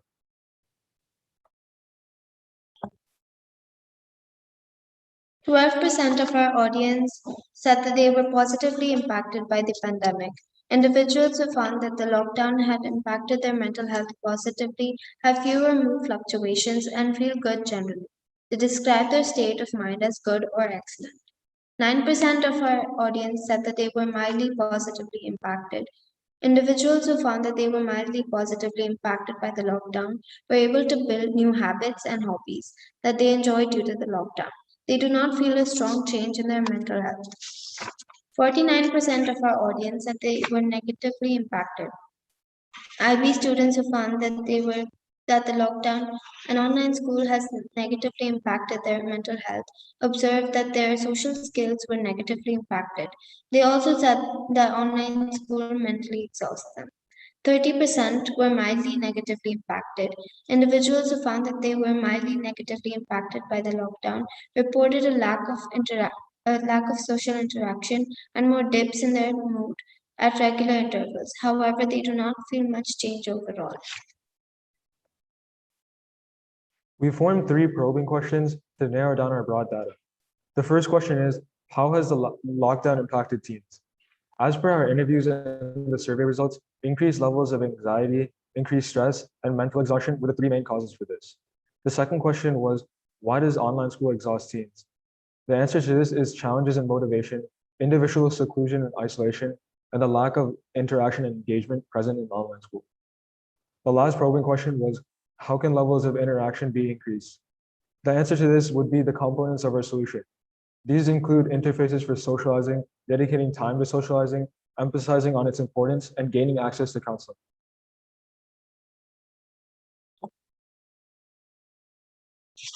Our problem statement is that the COVID-19 pandemic has led to social anxiety resulting in decline in social skills and negatively impacted the mental well-being of students aged between 18 to 17.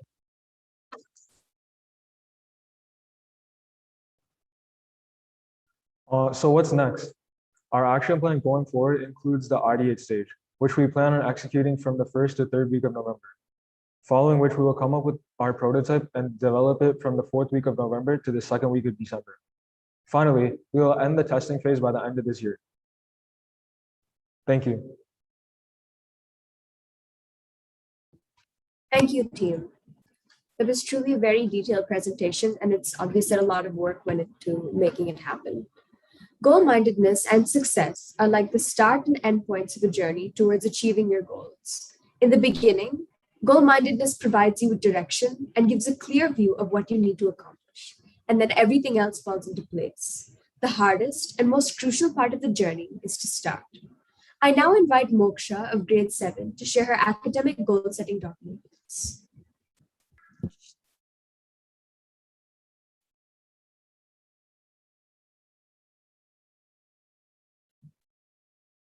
Are you able to see my screen? Yes, Moksha, put it on the slide mode, dear. Yes, ma'am. Good morning, Ms. Aparna, Mr. Rizwan, and everyone present here. I am Moksha Dugirala from grade 7. My teacher advisor is Ms. Sana, and today I will be presenting my academic goal setting for RCB. The subject I chose was language acquisition in Spanish. Even though I'm happy with my performance in my previous written assessments, my goal for RCB is to improve my communication skills, fluency and vocabulary in particular, as we're focusing on reading and speaking. I'm aiming to get a 7 in both criteria. My goal does relate to Smart C. It is specific as I'm focusing on vocabulary and fluency. It is measurable as by the end of RCB, I will measure my success based on the results of my summative assessment. It is achievable as I'm working hard and practicing every day. It is relevant as throughout the process, I'm improving my subject knowledge. It is time-bound as I want to achieve it by the end of RCB. And it is challenging as it takes a lot of time for me to understand a few concepts and vocabulary due to a lot of distractions. Also, it is a bit difficult for me to stay focused for a constant time. I require a few resources and materials like exercise sheets and Spanish text. I need, a few skills I need are time management, communication, and organization skills. The main obstacle is time management as I have to manage my time effectively between my schoolwork and personal commitments. After setting my goal, I made a SWOT analysis. After making it, I realized that the main threat I have is that I have many school tasks and preparation for summative assessments. I also realized that I need to balance my schoolwork and family commitments. Action plan. Every week, I want to take up increasingly difficult texts and vocabulary. The resources I require for these are exercises and Spanish text. Each day, I had something to work on and a skill targeted for me. And my task I had for each day was related to that skill. Here are a few pieces of evidence of me revising vocabulary, taking quizzes, and reading texts. My reflection after week 1. I was able to achieve my weekly target, which was focusing on vocabulary. I took different quizzes to track my progress throughout the week. From this week, I have learned a few new concepts. I also learned that taking breaks for personal time has helped me manage my schedule, focus better, as well as keep in touch with family. My goal for week 2 is to use the vocabulary I learned from week 1 to describe a festival in Spanish. Thank you so much for listening to my journey towards accomplishing my goal. Thank you, Moksha. Now, I'd like to invite Tana from grade 6 to share his tikkun olam with us. Good morning, everybody. My name is Sanav, and my tikkun olam is no more plastic.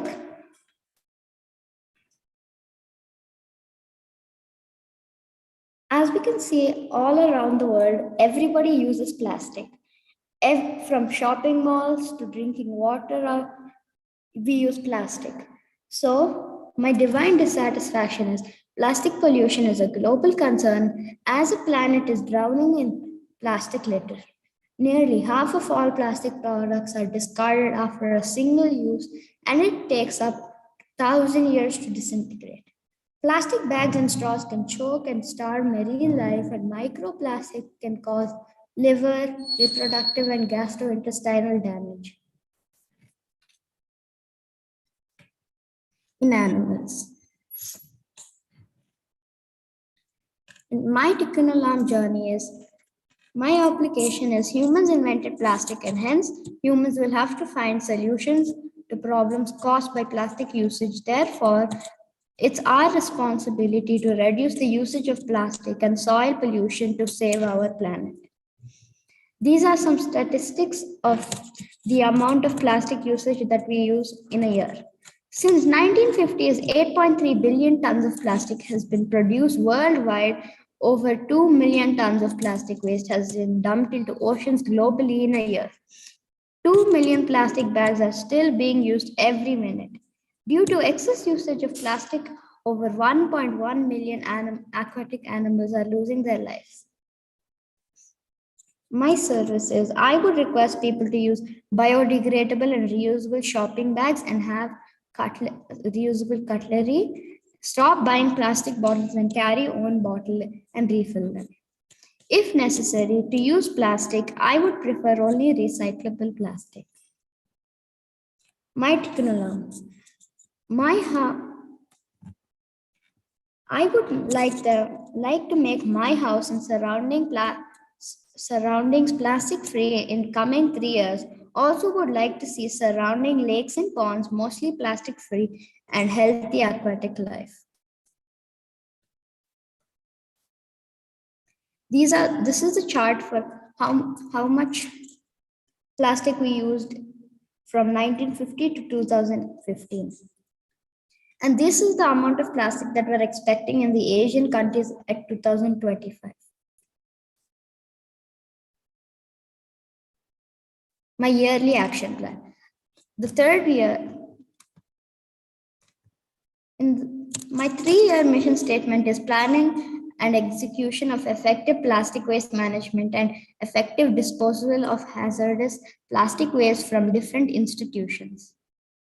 My second year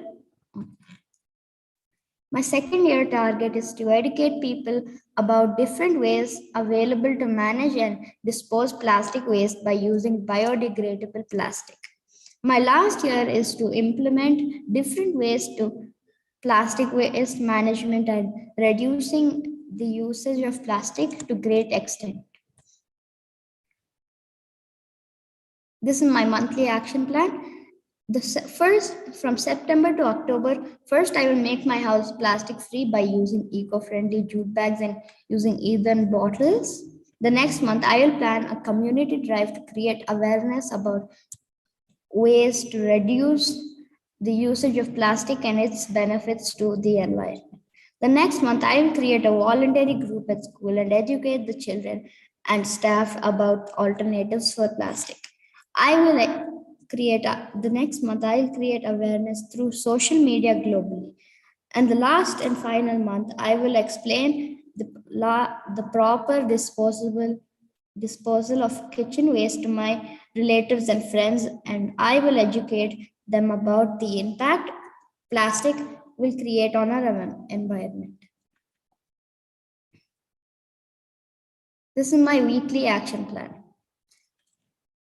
For the first week of September, I will do research on how to reduce plastic usage.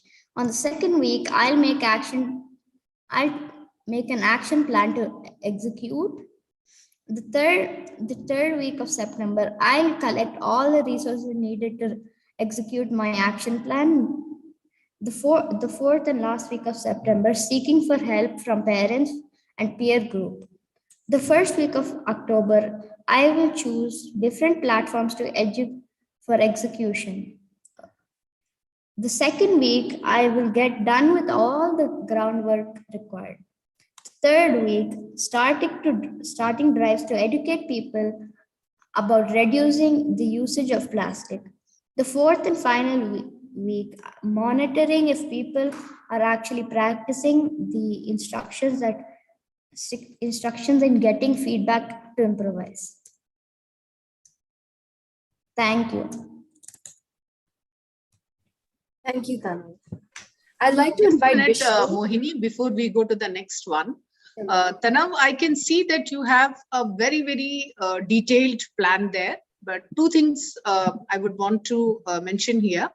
One is that in the month of September, October, I hope whatever you have planned has already been put in action. Is that right, Tanav? Yes, ma'am. Yeah.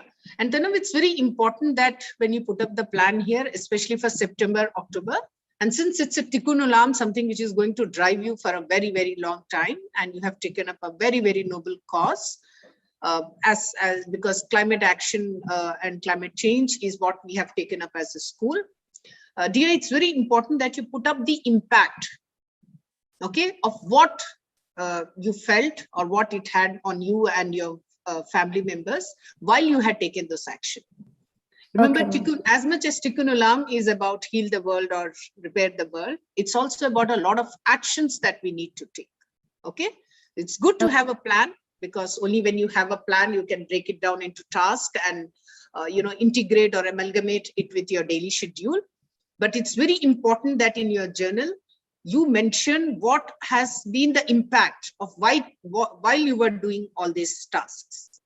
Okay, because this is something which is your North Star, right? This is what is going to guide you through your life. And you have taken up something, as I told you, very, very big. Yeah, but it can definitely start with baby steps. So while you have taken those steps in September and October, please make a point to mention the impact of what it had on you in your journey. Okay. Yeah. Thank you, Tanav, and good luck. Thank you, ma'am. Thank you, ma'am. I'd like to invite Vishnu from grade 9 to share his academic goal-setting document with us.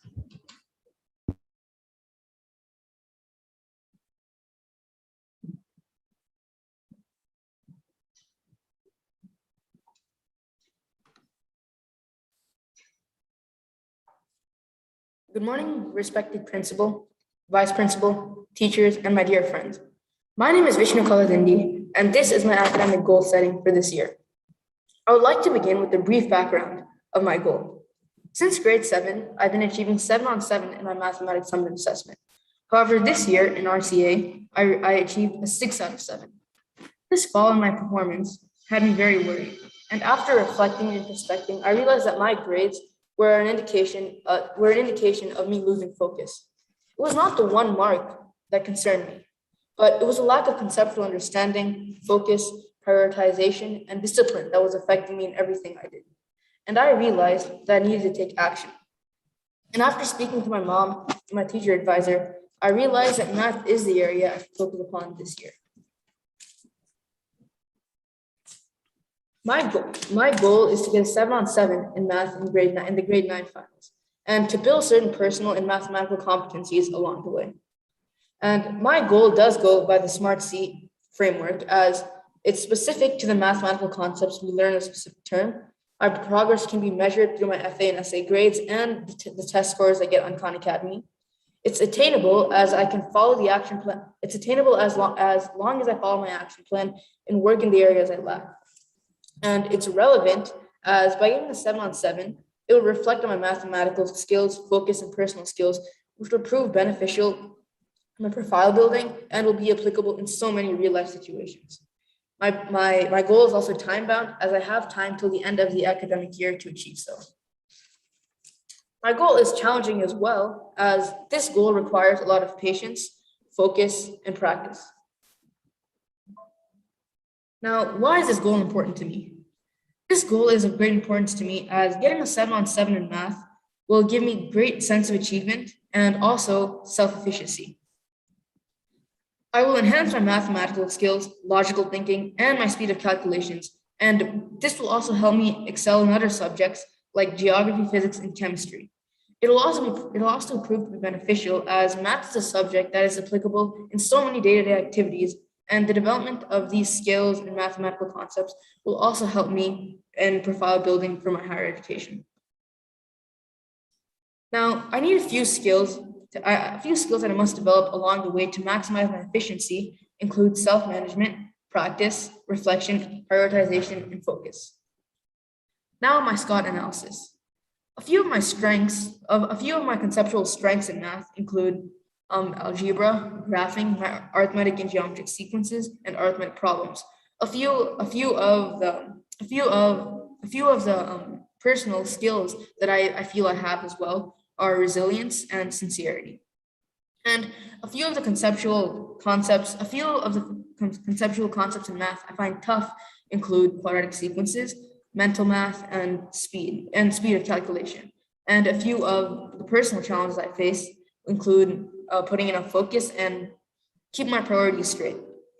And I have various opportunities I can take advantage of, as I can use Khan Academy, my textbook. I can take the help of my math teacher, my parents, and my brother to help me reach my goal and help me wherever I need. And a few of the threats I face are distractions, including my friends, as okay, they play basketball in the evenings and I might get distracted and have the urge to go play instead of studying. And there are also various distractions at home. Like, let's say if anyone's watching TV in the hallway, I might get distracted and want to watch along with them. And now is my action plan for building certain competencies.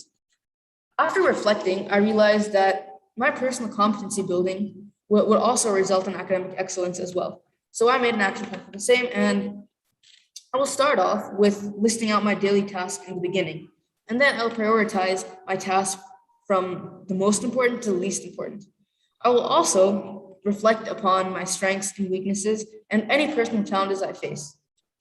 And based on this prioritization, I will design a timetable that involves physical activity, leisure, rest, socialization, and gives the time for academics as well. And to help my focus, I'll perform music meditation every single day. And to ensure that my action plan is being followed and I have my priorities straight, I will also ask my mother to help me keep my focus.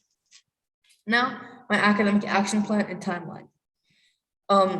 And this action plan is going to be applicable for every single reporting cycle.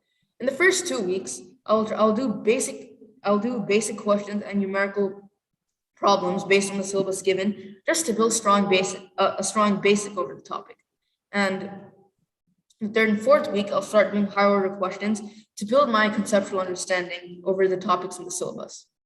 And in the fifth and sixth week, I will start testing my knowledge through tests on Khan Academy. And I also can find a few of my weaknesses based on my test results in school as well. And based on the gaps I identify, I'll have to clarify those doubts and also work upon them. And I can use my math teacher as help to clarify my doubts. And in the 7th and 8th week, I'll do one final revision before the exam. Thank you. Thank you, Vishnu. Yeah, once again, Mohini. So thank you, Vishnu, again for a very, very detailed plan. But two things I wanted to mention here. Vishnu, the whole idea of goal setting is to make you goal-minded. Okay, so I hope when you have made this meticulous plans, you are at all given times while you're doing your other subjects are aware that there is a goal that for you to achieve, and you will have to strike a balance between maths and the other subjects too, right? Math seven in math cannot be at the cost of other subjects, right? So ensure that. And the second thing is, again, I do not see any impact measurement here.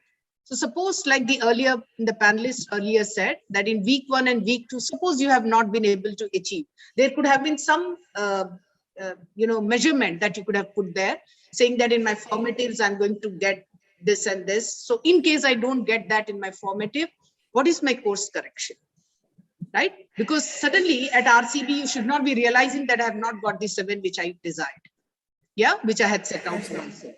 So you should have a midpoint check. And in case that doesn't happen, what's the course correction that I need to take, right? So I would suggest that you incorporate these 2 points and go by what the panelist had extra said about having a plan in case this particular action plan of yours doesn't work. Okay, yes, impact measurement and revisiting your goals probably midway to see whether it's going on track or not. If not, then again sit with Ms. Drashila and see how you can rearrange them or redo your course correction. Okay? Yes, ma'am. Yes, ma'am. And good luck to you. Okay, thank you, ma'am. Go ahead, Moini. These projects will surely have challenged students, as it is a relatively new component of their education. But this is how they will develop the ATL skills and 21st century competencies required to not only survive, but excel in a VUCA world. These design thinking projects, academic and personal goal setting activities, deep reading journals, and coding projects are a reflection and application of what our student body has learned so far and provides a pathway for what we hope to achieve through this curriculum in the future. We now invite our Vice Principal, Mr. Rizwan, to share his reflections. Thank you, Amat and Mohini. You are doing a great job. Ms. Aparna, leadership team members, teachers, parents, and my dear students, I wish you all a great day. I'm sure you must be impressed to see the work presented by our students. They spoke confidence, sincerity, and commitment. This gives us the confidence that our students will be life ready when they leave Indus, which is the purpose of education at Indus. It is important for everyone to understand why we do what we do in the innovation curriculum. Well, I agree that design thinking is a tool that we use to come up with creative and innovative solutions to wicked or challenging problems. The purpose of teaching design thinking at Indus is not just to find solutions. That is incidental. The real purpose is to develop empathy, creativity, collaboration, communication, and many other critical competencies that they need to thrive in the VUCA future. It is generally agreed that we become less creative as we age due to various factors. Design thinking helps develop creative confidence in our students. Now, all of us observe how confidently our students presented their academic and personal goals. We do not doubt that they will achieve what they set out to do, as all of them spoke with a lot of conviction and clarity. I want everyone to understand the purpose of teaching the goal setting process at Indus. That is to help them become goal-minded. While at basic level, the destination is the goal, at a higher level, the journey is the goal.